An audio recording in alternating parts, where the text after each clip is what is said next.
আসসালামু আলাইকুম এভরিওয়ান। আপনারা জানেন ইতিমধ্যেই আমাদের দেশে নোয়াখালী, ফেনী, লক্ষ্মীপুর, কুমিল্লা, চাঁদপুর বিভিন্ন অঞ্চলে বন্যার যে অবস্থা, পানিতে মানুষের বাড়িঘর সব কিছু ভেসে গেছে। মানুষের খুবই খারাপ অবস্থা। এখন আমি বরাবরে বলছি যে আমরা যার যার জায়গা থেকে চেষ্টা করব যেভাবে পারি ওনাদের পাশে দাঁড়ানোর জন্য। তো বেশি কিছু না, আমাদের অফিসের পক্ষ থেকে এই যে দেখতে পাচ্ছেন এই ব্যাগটা, এই যে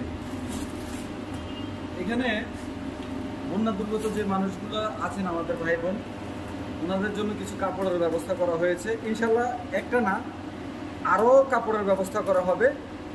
আপনারা জাস্ট দোয়া করবেন আল্লাহ পাক যেন তাদেরকে ভালো রাখে। এই ব্যাগটা ইনশাল্লাহ আমাদের টিমের মাধ্যমে, এই ব্যাগের সাথে আরও এরকম অন্তত 10টা ব্যাগ আমাদের টিমের মাধ্যমে ইনশাল্লাহ চলে যাবে বন্যা দুর্গতের মাধ্যমে। আমরা হয়তো বা নিজেরা যদিও না যেতে পারি, আমরা ইনশাল্লাহ সঠিক পদ্ধতিতে সঠিক মানুষের মাধ্যমে ইনশাল্লাহ আমরা এটা পৌঁছিয়ে দিব।